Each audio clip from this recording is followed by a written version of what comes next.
Hola, muy buenas noches, soy José Alamchá Jacobo y le doy la bienvenida a Política en Corto. Continuamos platicando con los personajes de la vida pública nacional y del Estado de México.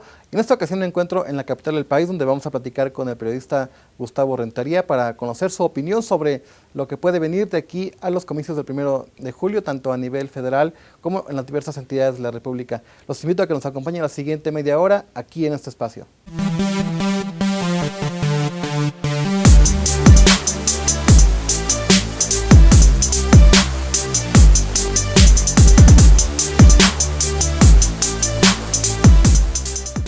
Hubo hace unos días debate presidencial, el primero de 3 ejercicios. Hay diversos analistas que tienen su propia opinión.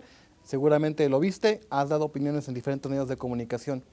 ¿En realidad consideras que Ricardo Anaya, el candidato de la coalición PAN-PRD de Movimiento Ciudadano, es el ganador de este ejercicio? Más que el ganador, se convierte en el oficial segundo lugar rumbo a la contienda del 1 de julio. Es decir, más allá de que hubiera un knockout, más allá de que descarrilaran, que por cierto no lo lograron, Andrés Manuel López Obrador, estaba en juego quién sería el recipiendario de lo que yo llamo el voto útil.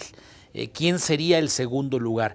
Y ahí sí, definitivamente Ricardo Anaya, porque es un gran orador, porque se preparó muy bien para el debate, porque sabe transmitir ideas, porque sabe conectar con el electorado, porque su presencia física frente a las cámaras de la televisión, su entonación de voz, su sintaxis al hablar, permíteme el término, lo convierte en el segundo lugar oficial. Creo que Andrés Manuel López Obrador, repito, no lo pudieron descarrilar, estuvo distraído, estuvo cansado, estuvo enojado, no fue cortés, y en la vida y en la política lo cortés no quita lo valiente, es decir, ni siquiera despedirse de mano, ni siquiera agradecerle a los ahí presentes, ni siquiera darle un beso a Azucena o a Denise, o un saludo, un apretón de manos a Sergio Sarmiento, pues me parece que está muy sobrado. Y la soberbia y estar sobrado en política es una pésima consejera. Al día de esta grabación de esta entrevista, no hemos visto mediciones que hayan cambiado el escenario después del debate. ¿Consideras que lo que sucedió pueda cambiar en el escenario de las preferencias? Hay una de Massive Caller, que es una empresa encuestadora de Nuevo León, del municipio de Garza García, Nuevo León, que aseguran, por cierto, presumen que son la encuestadora más acertada del país. Esto comparando lo que publicaron con suficiente antelación y las últimas elecciones a gobernador. Es decir, es reconocida como la encuestadora que más acierta, la más exacta. Bueno, en esta última encuesta gana, como tú lo dices, Ricardo Anaya el debate, pero aún hay 8, 9 puntos de distancia entre Ricardo Anaya y Andrés Manuel López Obrador. Pero creo que el tema no es si a Ricardo Anaya pueda alcanzar de aquí al 1 de julio a Andrés Manuel. El tema es que si logra el gobierno de la República, logra Ricardo Anaya y el propio José Antonio Meade inhibir el voto a Andrés Manuel, es decir, si votas por él, será Venezuela, si votas por él, perderás tu empleo, si votas por él, no vas a tener alimentos, si votas por él, si logran ese miedo, habrá un voto switch, es decir, quien iba a votar por José Antonio Meade dirá, no desperdicio mi voto, me voy al segundo lugar, que es Ricardo Anaya. Del dicho al hecho hay mucho trecho. Precisamente iba a ese tema. Hay quien considera que Ricardo Anaya estaba obligado a mandar un mensaje de certidumbre para aquellos priistas que no encuentran en José Antonio Meade ya un candidato competitivo que realmente pueda ganar la elección. Y por otro lado, que pudiera captar a ese sector que tampoco se siente con certidumbre si pone a López Obrador como presidente de México. ¿Lo que presentó Anaya en el debate cumple con esos parámetros? Bueno, sí, él trae un discurso muy, muy bien estructurado en el sentido de que adiós al PRI, el PRI ya se va, se acabó el PRI, ¿te acuerdas? Tú eres muy joven, Pepe, pero los que vivimos ya como reporteros la contienda del 2000, pues eso decía Fox, eso ofrecía, ¿no? Voy a sacar a patadas de los Pinos al PRI. las tepocatas, las víboras prietas. Él iba a acabar con los corruptos. Y ese es el mensaje hoy con Ricardo Anaya. Adiós al PRI, ya no podemos continuar por el PRI y hay dos caminos. Lo que representa, según Ricardo Anaya, el pasado, regresar a ese estatismo, a ese echeverrismo que representa, desde el punto de vista de Ricardo Anaya, subrayo, Andrés Manuel, y por otra parte, él, que sería un cambio estructurado, con inteligencia, con estructura.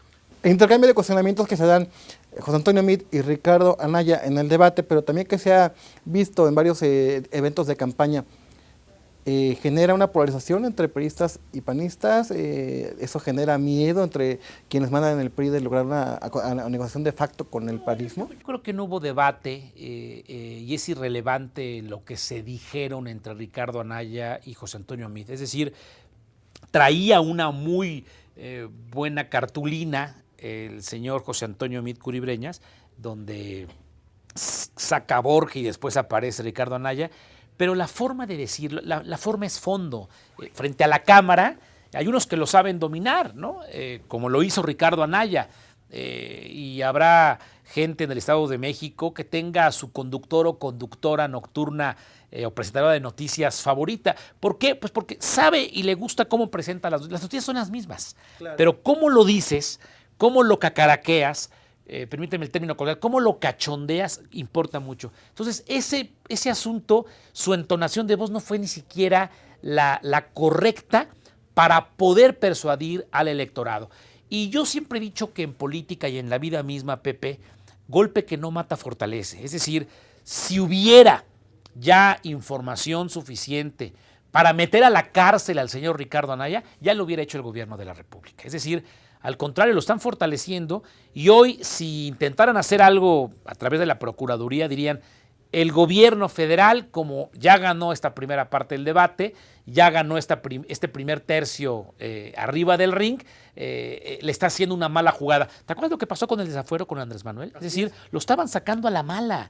Andrés Manuel era una tontería. ¿Y eso lo posicionó más? Una mimiedad, por un asunto de una calle en Santa Fe, y eso lo elevó mucho más. Hoy por hoy, o sea, le debemos a Fox y a Felipe Calderón que hoy 9 de cada 10 mexicanos conozcan a Andrés Manuel López Obrador y que esté ahora sí a punto de alcanzar su objetivo, que es la presidencia de la República. Para cerrar ese tema del debate, Gustavo, ¿notaste incómodo a Andrés Manuel? Muy incómodo, enojado, soberbio, mal peinado, la corbata mal ajustada, desagusto. Él podría haber administrado su triunfo virtual.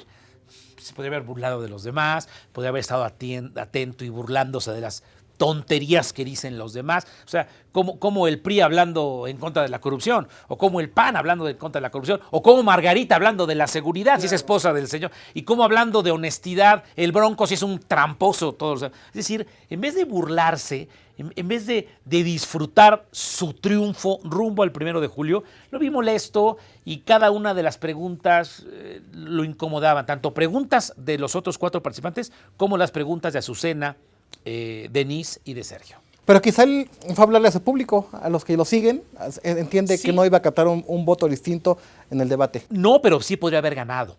Es decir, quizá no le quita votos, pero lo que sí es que pudo haber ganado y convencido. O sea, ser oposición en política es más sencillo que ser gobierno. Recuerda que los toros se ven mejor desde la barrera. Tú le gritas al novillero, al torero, no seas maricón, acércate, torea bien, izquierdazos, derechazos, Verónicas, no seas marica, ¿no? Y en el Estadio Azteca o en la Bombonera nos sentimos todos directores técnicos, ¿no? Le mentas la madre al árbitro. Marica, eres un bruto. Si yo estuviera ahí abajo, hubiera metido el gol. No, es distinto estar allá abajo en la barrera. Pero no hizo eso Andrés Manuel. O sea, hoy tenía tantos argumentos para poder hablar en contra de la corrupción, de la impunidad, de la inseguridad, de la democracia en este país, que no lo pudo hacer, y creo que sí es un error. Falta un largo trecho, creo que debe de prepararse y no andar pegando estampitas del álbum del Mundial de Panini. Desde aquí de la Ciudad de México y en diferentes procesos has cubierto campañas distintas, has recorrido diversas partes del país. Hay quienes consideran que el hartazgo que hay hacia el partido en el gobierno, otros consideran que es en general el sistema de partidos políticos lo asemejan a lo que sucedió en el año 2000, en que ya la maquinaria electoral de los partidos fue insuficiente para detener pues, el ánimo social. ¿Estamos viviendo algo similar o son momentos totalmente diferentes? A ver, primero contesto tu primera reflexión. Sí, voy a cumplir 30 años de periodista. Tengo 47 años, pero empecé muy chavo y en ese trayecto he cubierto varias campañas políticas electorales rumbo a la presidencia y también varias gubernaturas al interior del país. Y efectivamente, das al blanco periodístico. Hoy en la balanza está el enojo, el encabronamiento contra el miedo que representa Andrés Manuel López Obrador. Vamos a hacer un corte y al regresar quisiera que platicáramos, en tu opinión, qué viene para el 1 de julio. ¿Va a cambiar todavía el escenario en las campañas o pareciera que la emoción, el enojo de la gente pues ya es fundamental? Regresamos. En un momento regresamos.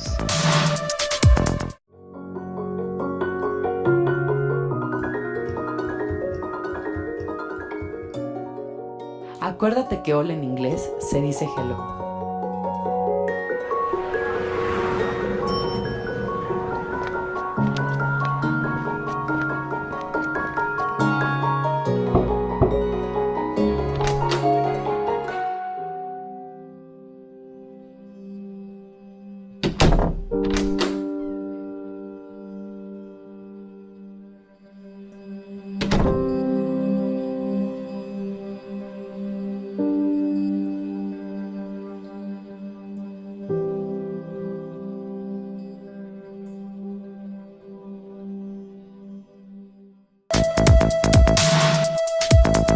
Continuamos con más.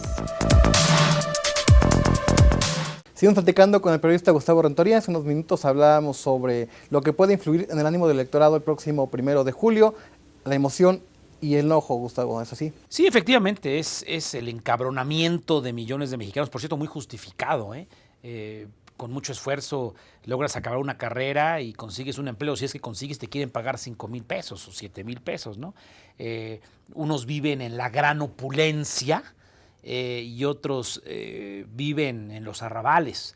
Unos viajan en camionetas blindadas financiadas por nosotros, perseguidos por guaruras, y otros hacen 4 horas al trabajo y para llegar a la casa otras 4 horas, ¿no? Que viven con la familia. Es decir, el tejido social está resquebrajado y hay un sector muy importante de mexicanos que está condenado a vivir en la pobreza si no hay un cambio de régimen. Apenas van a iniciar para el proceso local. En el caso del Estado de México, pues todavía no hay campañas para presidentes municipales y diputados. Eso puede todavía impactar en el ánimo de la gente. ¿Qué tienen que hacer los candidatos para revertir pues esa situación de que los ciudadanos quieran votar por emociones? La realidad es que en las campañas concurrentes, es decir, cuando hay campaña federal y local, siempre te arrastra el candidato a gobernador. El candidato a la presidencia. Hay gobernadores que tienen un control muy bueno. Si ha sido un buen gobernador, pongo el ejemplo, Rolando Zapata Bello del estado de Yucatán, debe estar tranquilo, seguramente va a ganar su candidato, el señor Sagüí, porque ha hecho un buen trabajo, está bien calificado, no hay inestabilidad económica, ha crecido al 4%, más que lo que se crece a nivel nacional, está fuera de los escándalos, es una ciudad segura, Mérida y varios municipios conurbados, él va a ganar. Sabe que no tiene todas consigo con el señor Meade, pero dice él, bueno, habrá un voto diferenciado. Gane quien gane, en la presidencia de la República, yo voy a meter a mis senadores, voy a dejar a mi sucesor, voy a ganar seguramente la alcaldía de Mérida, por citar un ejemplo. Pero imagínate Jalisco, donde acabamos de enterarnos que 3 chavos cineastas, estudiantes, los confundieron, fueron torturados, fueron destazados y los quemaron en ácido. ¿Tú crees que va a ganar la gubernatura Aristóteles Sandoval? Él va a estar reprobado en las urnas. Él va a ser lastimado en cada uno de los votos porque no dio el ancho. Y hay que sumarle el efecto de que trae Movimiento Ciudadano con Enrique Alfaro que ya había ganado la presidencia municipal. Y sumarle que José Antonio Meade pues no está dando el ancho suficiente. Ellos sí deben estar muy preocupados. Pero esto es un escenario muy local donde cada gobernador puede tener fuerza para poder lograr un voto diferenciado. Pero pues habrá estados como el de Tabasco, donde Arturo Núñez pues, es un gobernador gris, chafa, va a perder. Es decir, ahí podría ganar Andrés Manuel la presidencia, podrían ganar la gubernatura, podrían ganar el Congreso y podrían ganar prácticamente todas las alcaldías. Permíteme hablar de escenarios, Pepe Alam. Yo no soy adivino, soy analista político. Yo no sé si va a ganar Andrés Manuel. Claro, yo no sé si va a ganar Andrés Manuel o no. Pero lo que te puedo decir es que el crecimiento de Morena, eso sí, es muy importante. Pase lo que pase, Andrés Manuel, si no lograra la presidencia de la República, seguramente va a tener 4 gobernadores. Va a tener una presencia muy importante en el Senado. Va a tener una representación muy importante en la Cámara de los Diputados. Va a meter muchísimos alcaldes o regidores, es decir, va a haber una nueva conformación del mapa político de México. Pase lo que pase, va a haber una nueva conformación en el mapa político. Yo no sé si va a ganar Andrés Manuel o no. Si hoy fuera la elección, te puedo asegurar que sí. Pero yo no sé qué vaya a pasar en las próximas semanas. Pero si la Cruz Azuleara, lo que te puedo decir es que va a haber una nueva conformación y puede haber un golpazo al Partido Revolucionario Institucional. ¿Qué observas? ¿Qué esperar en el Estado de México, tomando en cuenta que hubo comicios el año pasado y que Morena logró un posicionamiento muy importante? Simplemente como partido político respecto al PRI, ganó en términos de números. Bueno, voy a robarte un análisis que tú hiciste en Televisión Mexiquense, en el Canal 34, en el programa Revista Libertas. Tu analogía era muy interesante. Si comparamos los votos que obtuvo Delfina de Morena y los votos que obtuvo Alfredo del Mazo Maza en la pasada elección para gobernador y los llevamos a la contienda de diputados locales, diputados federales y de senadores de la República, pues el PRI estaría apenas arañando que no le quitaran la mayoría absoluta en la Cámara de los Diputados. Yo veo a una Delfina muy movida, apoyada, por cierto, por Andrés Manuel López Obrador. O sea, al día siguiente del debate, López Obrador ya estaba en el Estado de México, acompañado de Delfina. Entonces yo creo que Delfina Higinio, que es su jefe político, su mentor político, podrían obtener la senaduría. Ahí dejaría fuera a un exgobernador, que es César Camacho Quirós, y Alejandra del Moral. Por cierto, a los dos los conozco. Creo que cada quien en su área han hecho trabajos muy interesantes, uno en la Cámara de Diputados, otro como gobernador. Alejandra es una chica con una experiencia muy interesante en materia económica, un crecimiento titánico en política, alcaldesa, vino al gobierno federal, ya fue secretaria, ya fue presidenta de un partido local en un momento de elección histórica y yo diría que podría ser hasta una buena senadora de la República, pero la realidad es que el enojo, el encabronamiento muchas veces gana más que cualquier otra cosa. Veo complejo el escenario para el Senado, veo muy complejo para que Alfredo del Mazo pueda tener el control en la Cámara de los Diputados, y recordemos también los gobernadores están muy interesados a quién mandan a la Cámara de los Diputados, porque ahí se deciden los presupuestos. Veo un escenario muy complejo para Alfredo del Mazo Maza, pero prácticamente para todos los gobernadores del PRI. ¿Crees correcto que los gobernadores, que los dirigentes de partidos políticos, los jefes de grupos sigan pensando que en esta nueva realidad política, con nuevos partidos políticos, con una mayor apertura incluso de los medios de comunicación, una mayor madurez, se siga apostando por tener control de las cámaras de diputados? No, es que es fundamental para la gobernanza, es decir, claro que le apuestan a ello. Si tú mandas una iniciativa y por el simple hecho de ser un partido distinto al tuyo o contrarios a ti, te la echan para atrás, no puedes controlar. Y además recordemos que en la Cámara de Diputados, más allá de que si se aprueba un dictamen o se aprueba una ley, está el tema económico. O sea, la lana, si bien la administra el gobernador a través de la chequera del Secretario de Finanzas, se aprueba y te califican el presupuesto acabado el periodo en la Cámara de Diputados. No, sí, sería un desastre para muchos gobernadores que a la mitad del camino perdieran el control de la Cámara de Diputados. Pero también recordemos que hay alianzas, ¿eh? Es decir, muchos gobernadores dicen, bueno, mira, esta alcaldía la voy a perder porque pues, el PRI ahí no tiene nada que hacer, pero pues tengo partidos a láterer, ¿no? Tengo el Verde Ecologista a mi servicio, tengo el PANAL a mi servicio, o tengo perredistas a mi servicio, porque hay negociaciones, para no decir corrupción y compra de voluntades. En un momento regresamos.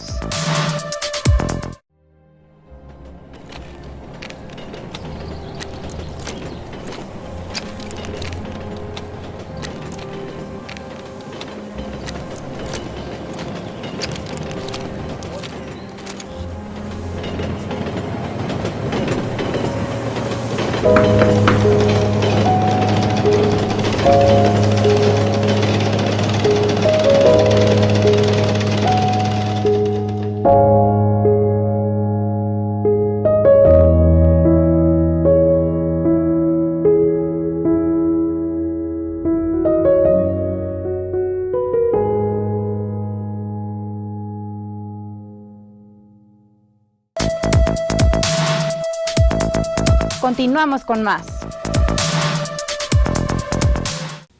Seguimos platicando con el periodista Gustavo Rentería. Estamos haciendo un balance de lo que fue el debate presidencial, perspectiva para los comicios del próximo 1 de julio. Y para cerrar esta conversación, queremos conocer tu opinión, qué te platican tus colegas de aquí, de la Ciudad de México, qué esperar de las próximas semanas en las que se espera que se intensifiquen las campañas, que quizá los candidatos presenten propuestas más contundentes, sin caer en excesos como el de mocharle la mano a los políticos corruptos. Bueno, en un país con una desesperación muy explicable por la terrible inseguridad que vivimos, por la matazón, sobre todo en el gobierno de Calderón y el de Enrique Peña Nieto, que por cierto ya superó la cifra de Calderón en lo que va de su sexenio, se presta a los memes, se presta a las bromas y a los chistes por WhatsApp y en redes sociales, lo de mochar la mano.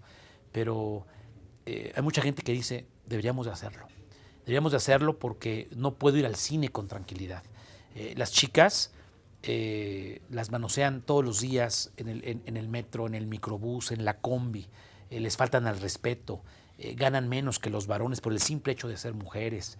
Hay una desigualdad terrible, hay una inequidad, hay una pobreza extrema que lacera. Entonces, hay gente que de verdad, entre la broma y en serio, cree que la pena de muerte es la solución. Ahora, ¿qué he escuchado, Pepe?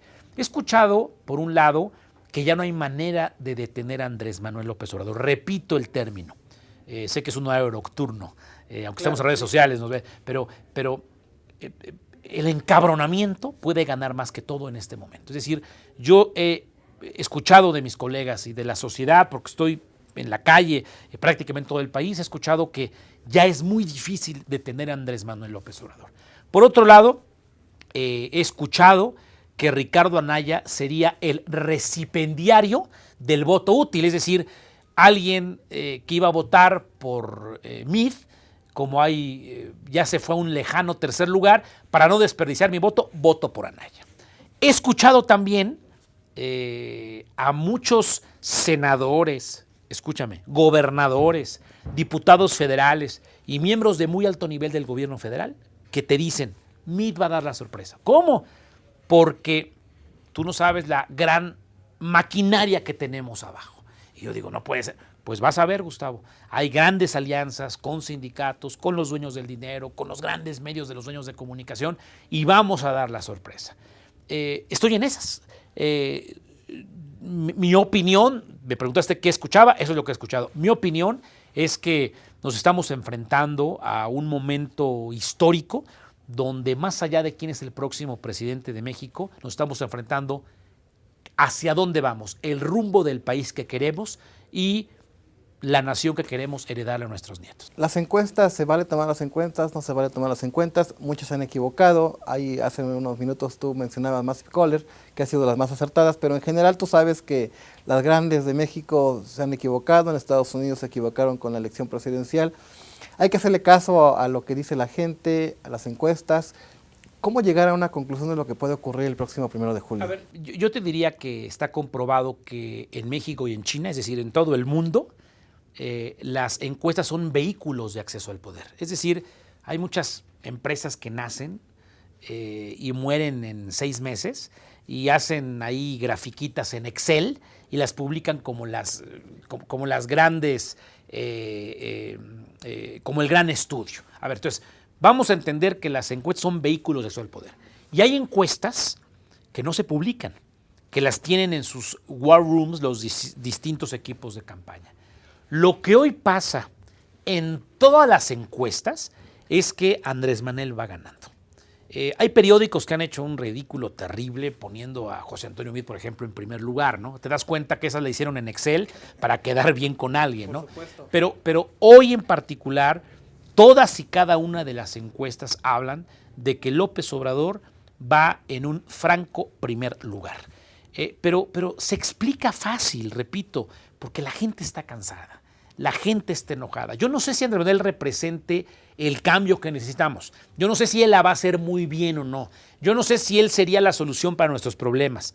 Quizás no, pero lo que sí es que él es el recipiendario de un voto de enojo, un voto de hígado, un voto de reprobación a una bola de corruptos de este país, que te puedo citar 3 que todos conocemos.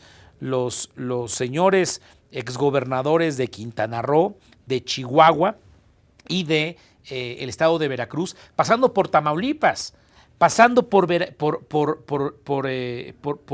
muchísimas entidades, porque la gente se ha dado cuenta que tener un puesto público es sinónimo de enriquecimiento de manera inexplicable. ¿Andrés Manuel López Obrador es un peligro para México? No, yo no lo creo, porque México creo que está preparado para que llegue cualquier personaje a la presidencia de la República y haya equilibrios del poder. Me explico. Si llegara a ganar Andrés Manuel López Obrador, o Meade o Anaya, habrá un voto diferenciado con las gubernaturas. Si ganara López Obrador, Anaya o Meade, hay un Banco de México autónomo. Si ganara cualquiera de estos 3, hay medios de comunicación corruptos, pero también hay medios de comunicación libres que son contrapeso del poder.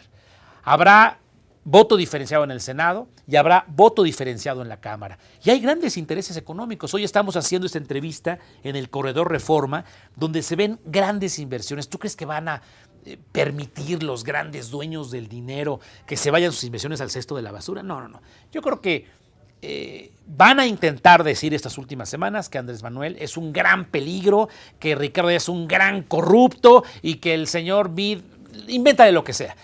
Porque así es la campaña política electoral. Pero yo creo que debemos estar tranquilos los mexicanos, que pase quien pase, seguiremos viviendo en un país donde los equilibrios del poder no permiten que haya ni Chávez, ni Fideles Castro, ni Trumps. A ver, voy a poner el ejemplo del Trump para contestar tu pregunta. Donald Trump prometió que si llegaba a la Casa Blanca iba a deportar a 20 millones de personas de origen mexicano. Deportaron más en la época del señor Obama.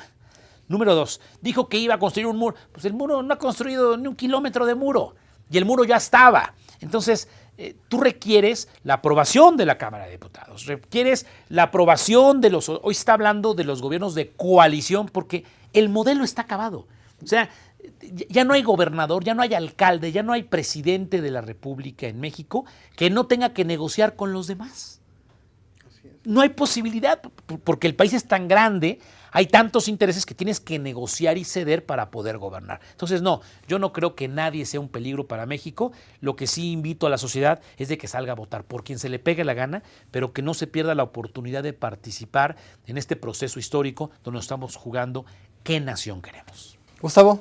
Gracias a ti, Pepe, gracias. Muy amable, gracias por invitarme. Y los invito a que nos sigan acompañando como cada jueves aquí en Política en Corto, pero también tenemos redes sociales, estamos en Facebook, estamos en Twitter y tenemos el canal de YouTube Política en Corto, donde puede ver esta y anteriores conversaciones. Descanse.